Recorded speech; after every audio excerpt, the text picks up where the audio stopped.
법우님들 안녕하십니까? 오늘 아침 한 어머니로부터 절절한 상담 전화를 받았습니다.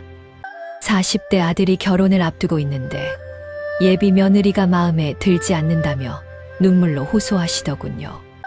스님, 제가 이렇게 키운 아들인데 저런 여자와 결혼하면 어떡합니까? 밤잠을 이루지 못하겠어요. 이런 말씀을 하시면서 정작 아들의 행복은 생각하지 못하고 계셨습니다. 법우님들도 그런 경험 있지 않으십니까?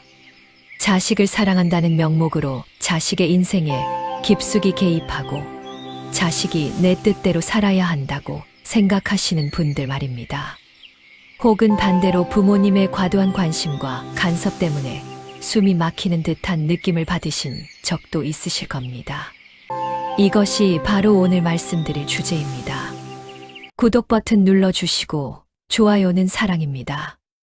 부모 자식 관계에서 나타나는 집착의 문제와 그것을 지혜롭게 풀어나가는 방법입니다. 많은 분들이 사랑과 집착을 구분하지 못합니다.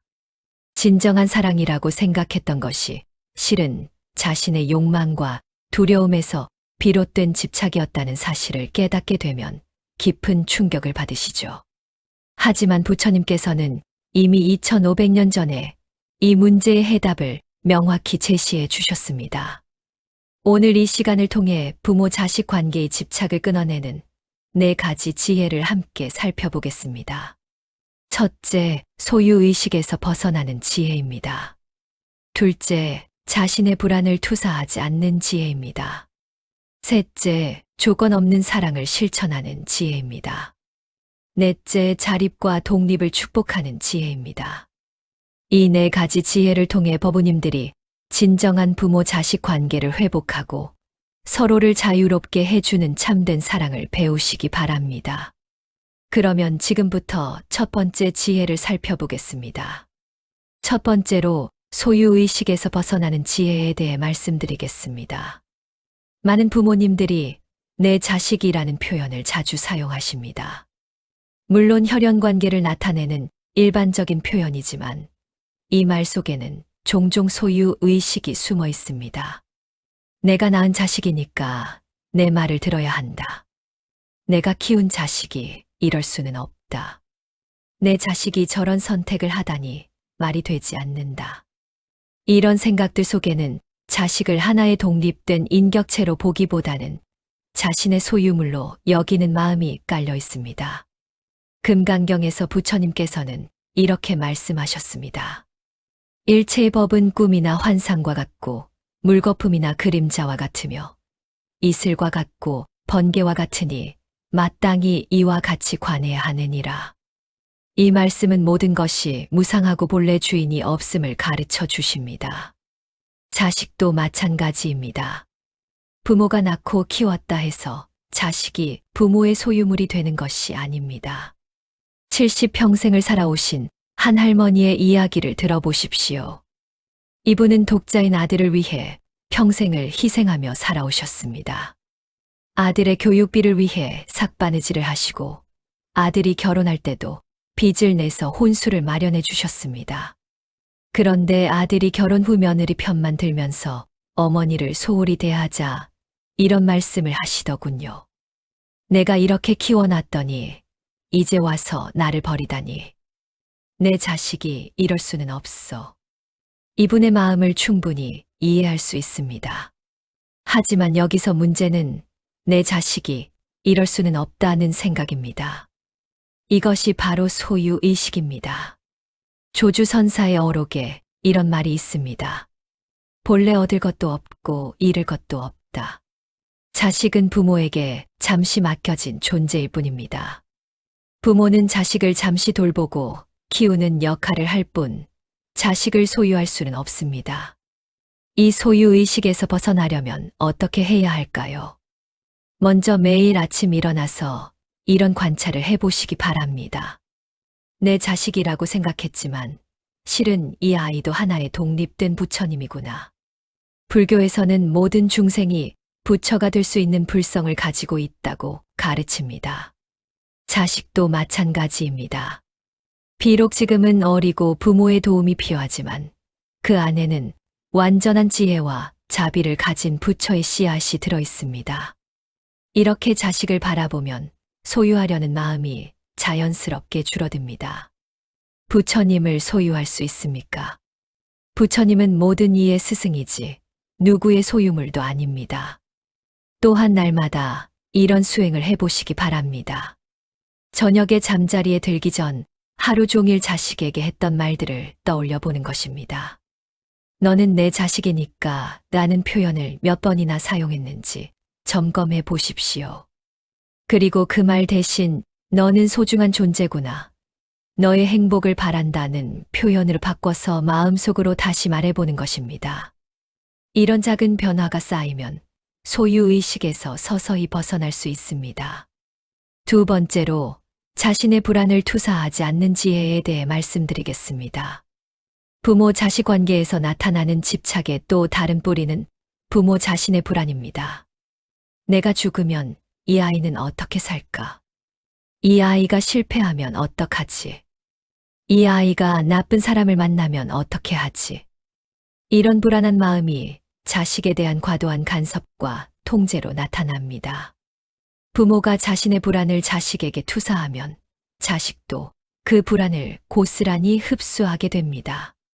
그래서 부모가 불안해할수록 자식도 더욱 불안해지고 결국 부모가 걱정했던 일들이 실제로 일어나는 경우가 많습니다. 화엄경에서는 이렇게 말합니다. 마음이 화가이고 세상은 그림이다. 우리의 마음 상태가 현실을 만들어낸다는 뜻입니다. 부모가 불안한 마음으로 자식을 바라보면 그 불안이 현실이 되어 나타납니다. 저는 상담을 하면서 이런 경우를 자주 봅니다. 한 아버지가 아들의 사업이 실패할까봐 매일 걱정하며 간섭했습니다. 그렇게 하면 망한다. 이건 위험하다. 저건 하지 말라는 말을 반복했죠. 결국 아들은 아버지의 걱정 때문에 자신감을 잃고 정말로 사업에 실패하고 말았습니다. 반대로 또 다른 어머니는 딸이 유학을 떠날 때 이렇게 말했습니다. 걱정은 되지만 너를 믿는다. 내가 지혜롭게 잘할 거라고 확신한다. 그 딸은 어머니의 믿음을 받고 해외에서 훌륭하게 성공했습니다. 이것이 바로 마음의 힘입니다. 부처님께서는 젊은 시절 왕자로서 아무 부족함이 없는 생활을 하셨지만 인생의 근본 문제인 생로병사를 해결하기 위해 출가하셨습니다. 부모님인 정반왕과 마야 부인이 아무리 만류해도 뜻을 꺾지 않으셨죠. 만약 부모님들이 자신들의 불안 때문에 부처님을 붙잡고 있었다면 어떻게 되었을까요? 인류는 부처님의 위대한 가르침을 받을 수 없었을 것입니다. 진정한 사랑은 자신의 불안을 상대방에게 투사하지 않는 것입니다. 그러면 어떻게 하면 자신의 불안을 투사하지 않을 수 있을까요? 먼저 매일 오전 명상 시간을 가지시기 바랍니다. 단 10분이라도 좋습니다. 조용한 곳에 앉아서 자신의 마음을 살펴보는 것입니다. 지금 내가 자식에 대해 걱정하고 있는 이것이 정말 자식을 위한 것인가? 아니면 내 불안 때문인가? 이렇게 스스로에게 물어보십시오. 대부분의 경우 우리의 걱정은 자식을 위한 것이 아니라 우리 자신의 불안에서 비롯됩니다. 또한 걱정이 일어날 때마다 이런 기도를 해보시기 바랍니다. 이 아이가 행복하기를 바랍니다. 이 아이가 지혜롭게 자신의 길을 찾기를 바랍니다. 이 아이가 자신의 업장을 소멸하고 밝은 미래를 만들어 가기를 바랍니다. 이렇게 자식의 행복을 진심으로 바라는 마음으로 기도하면 자연스럽게 불안한 마음이 자비로운 마음으로 바뀝니다. 그리고 자식에게 이런 말을 자주 해주십시오. 너를 믿는다. 내가 지혜롭게 판단할 거라고 확신한다. 어떤 선택을 하든 내 편이다. 이런 말들이 자식에게는 큰 힘이 됩니다. 부모가 자신을 믿어준다는 확신이 있으면 자식은 더욱 당당하고 지혜롭게 살아갈 수 있습니다. 세 번째로 조건 없는 사랑을 실천하는 지혜에 대해 말씀드리겠습니다. 많은 부모님들이 사랑한다고 하시면서도 조건을 붙이십니다. 공부를 잘해야 사랑받을 수 있다. 부모 말을 잘 들어야 착한 자식이다. 좋은 대학에 가야 자랑스러운 아이다. 좋은 직장에 다녀야 성공한 아이다. 이런 조건들이 자식들을 얼마나 힘들게 하는지 아십니까? 자식들은 부모의 조건을 맞추기 위해 자신의 진정한 모습을 숨기고 부모가 원하는 모습을 연기하며 살아갑니다. 이것은 사랑이 아니라 거래입니다. 법화경에서 부처님께서는 이렇게 말씀하셨습니다. 부모가 자식을 사랑하는 마음은 조건이 없어야 하나니 마치 태양이 만물을 차별 없이 비추는 것과 같아야 하느니라. 태양은 선한 사람이나 악한 사람을 가리지 않고 모두에게 빛을 비춥니다. 착한 꽃에게만 빛을 주고 나쁜 잡초에게는 빛을 주지 않는 법이 없습니다. 부모의 사랑도 이와 같아야 합니다. 제가 아는 한 어머니의 이야기를 들어보십시오. 이분의 아들이 대학 입시에서 연거푸 실패했습니다. 주변 사람들은 그렇게 공부 못하는 아이를 어떻게 키웠냐며 비난했지만 이 어머니는 아들에게 이렇게 말했습니다. 아들아, 내가 서울대에 가든 지방대에 가든 대학에 못 가든 엄마에게는 세상에서 가장 소중한 아들이야. 내가 행복하기만 하면 그것으로 충분해. 그 아들은 어머니의 무조건적인 사랑을 받고 마음의 부담을 덜었습니다. 그리고 자신이 정말 하고 싶은 일이 무엇인지 차근차근 생각해 볼 수 있었죠. 결국 요리에 재능이 있다는 것을 발견하고 요리사가 되어 지금은 자신만의 식당을 성공적으로 운영하고 있습니다. 만약 어머니가 대학에 가야만 인정해 주겠다는 조건을 걸었다면 어떻게 되었을까요? 아들은 계속 자신에게 맞지 않는 공부를 억지로 하다가 결국 아무것도 이루지 못했을 것입니다. 원효 대사의 일화를 한번 살펴보겠습니다. 원효 대사가 젊은 시절 의상대사와 함께 당나라로 유학을 떠나려고 했을 때 일입니다. 국경 근처에서 하룻밤을 지내게 되었는데 밤중에 목이 말라 물을 찾다가 해골에 고인 물을 마시고 달게 잤습니다. 아침에 일어나서 보니 해골이었다는 것을 알고 큰 깨달음을 얻었습니다. 일체유심조, 모든 것은 마음이 만들어낸다. 그리고 나는 이미 모든 것을 가지고 있구나라며 당나라 유학을 포기하고 돌아왔습니다. 만약 원효 대사의 부모가 반드시 당나라에 가서 공부해 와야 한다는 조건을 걸었다면 어떠했을까요? 원효 대사는 자신의 진정한 깨달음을 얻지 못했을지도 모릅니다. 조건 없는 사랑을 실천하려면 어떻게 해야 할까요? 첫째, 자식의 존재 자체를 축복하는 마음을 기르십시오. 자식이 무엇을 하든 어떤 성과를 내든 상관없이 내가 이 세상에 태어나줘서 고맙다는 마음을 가지는 것입니다. 둘째, 자식의 실패를 받아들이는 연습을 하십시오. 자식이 실패했을 때 화내거나 실망하지 말고 실패도 소중한 경험이구나. 이것을 통해 더 성장할 거야 라는 마음을 가지십시오. 셋째, 자식의 선택을 존중하십시오. 비록 부모의 기대와 다른 선택을 하더라도 내가 선택한 길이니까 최선을 다해서 해보렴이라고 응원해 주십시오. 매일 저녁 이런 점검을 해보시기 바랍니다. 오늘 나는 자식에게 조건을 걸었는가? 오늘 나는 자식에 있는 그대로의 모습을 사랑했는가? 이런 점검을 통해 조건 없는 사랑을 실천해 나가시기 바랍니다. 네 번째로 자립과 독립을 축복하는 지혜에 대해 말씀드리겠습니다. 진정한 사랑은 상대방을 자유롭게 해주는 것입니다. 자식이 부모에게 의존하지 않고 독립적으로 살아갈 수 있도록 도와주는 것이 참된 부모의 역할입니다. 하지만 많은 부모님들이 자식의 독립을 두려워하십니다.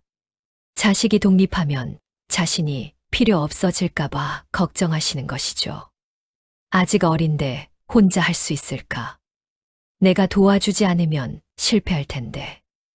나 없이는 안 될 텐데. 이런 생각들이 자식의 독립을 방해합니다. 하지만 부처님께서는 이렇게 가르치셨습니다. 모든 법은 인연으로 생겨나고 인연이 닿으면 흩어진다. 부모와 자식의 인연도 마찬가지입니다. 자식을 낳고 키우는 인연이 있고 자식이 독립해 나가는 인연이 있습니다. 이 모든 과정이 자연스러운 흐름입니다. 나무를 생각해 보십시오. 나무는 열매를 맺으면 그 열매가 땅에 떨어져 새로운 나무가 되기를 바랍니다. 열매가 계속 나무에 매달려 있기를 바라지 않습니다. 그래야 숲이 더욱 울창해지고 생명이 이어집니다. 자식도 마찬가지입니다. 자식이 독립해야 새로운 가정을 이루고 새로운 생명을 낳고 사회에 기여할 수 있습니다. 달마 대사가 중국에 처음 왔을 때 이야기를 들어보십시오. 달마 대사는 인도에서 중국으로 선법을 전하기 위해 오셨습니다. 9년 동안 소림사에서 면벽 수행을 하시며 제자들을 기다리셨죠. 그리고 해가 승찬 등의 뛰어난 제자들을 만나 법을 전하셨습니다. 달마 대사는 제자들에게 이렇게 말씀하셨습니다. 이제 너희들이 스스로 깨달음의 길을 걸어가야 한다. 나는 너희를 자유롭게 해주겠다. 달마 대사는 제자들을 평생 곁에 두려고 하지 않았습니다. 오히려 제자들이 독립적으로 법을 펼칠 수 있도록 격려하셨습니다. 그래서 선종이 중국 전역으로 퍼질 수 있었던 것입니다. 부모도 이와 같은 마음을 가져야 합니다. 그렇다면 어떻게 자식의 독립을 축복할 수 있을까요? 첫째, 자식이 어릴 때부터 스스로 할 수 있는 일들을 점차 늘려주십시오. 작은 일부터 시작해서 자신의 일은 자신이 책임지는 습관을 기르게 해주는 것입니다. 둘째, 자식이 실수하더라도 즉시 도와주지 마십시오. 스스로 해결할 수 있는 기회를 주는 것이 더 큰 도움이 됩니다. 셋째, 자식의 결정을 존중하십시오. 비록 부모가 보기에 옳지 않은 결정이라도 자식이 그 결정을 통해 배울 수 있도록 지켜봐 주는 것이 필요합니다.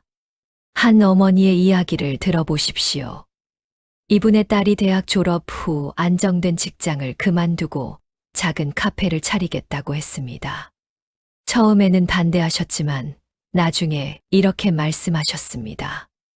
딸아, 엄마는 내 선택이 걱정되지만 너를 믿는다. 내가 하고 싶은 일을 해보렴. 실패해도 괜찮아. 그것도 소중한 경험이 될 거야. 그 딸은 어머니의 지지를 받고 용기를 내어 카페를 시작했습니다. 처음에는 어려움도 많았지만 결국 성공적으로 사업을 일구어냈습니다. 더 중요한 것은 딸이 자신감을 얻고 독립적인 사람으로 성장했다는 점입니다. 매일 이런 수행을 해보시기 바랍니다. 자식을 위한 자비 명상입니다. 이 아이가 건강하고 행복하기를 바랍니다. 이 아이가 자신의 길을 지혜롭게 찾아가기를 바랍니다. 이 아이가 독립적이고 당당한 사람이 되기를 바랍니다.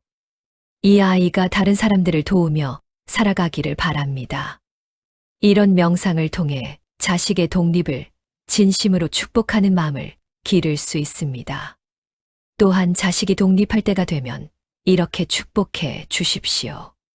그동안 우리 집에 있어줘서 고마웠다. 이제 내 인생을 멋지게 살아가렴. 언제나 내 편이다. 이런 말 한마디가 자식에게는 평생의 힘이 됩니다. 법우님들, 지금까지 부모 자식 관계의 집착을 끊어내는 4가지 지혜에 대해 말씀드렸습니다.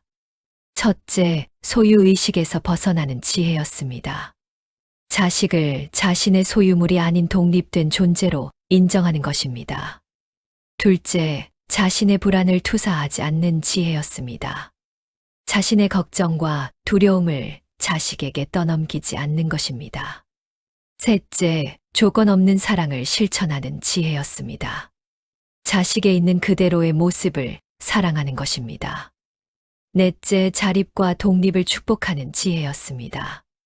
자식이 자유롭게 자신의 길을 걸어갈 수 있도록 격려하는 것입니다. 이 4가지 지혜를 실천하시면 부모 자식 관계가 집착의 관계에서 자비의 관계로 바뀔 것입니다. 서로를 구속하는 관계가 아니라 서로를 자유롭게 해주는 관계가 될 것입니다. 오늘 이 법문이 법우님들의 가정에 평화와 행복을 가져다 주기를 간절히 바랍니다. 부모, 자식이 모두 자유롭고 행복한 관계를 만들어 가시기를 발언합니다. 이 법문이 도움이 되셨다면 좋아요를 눌러주시고 댓글로 여러분의 경험을 나누어 주시기 바랍니다. 다른 법우님들께도 큰 도움이 될 것입니다. 모든 중생이 고통에서 벗어나 참된 행복을 누리기를 발언하며 오늘 법문을 마치겠습니다. 나무 아미타불 관세음보살.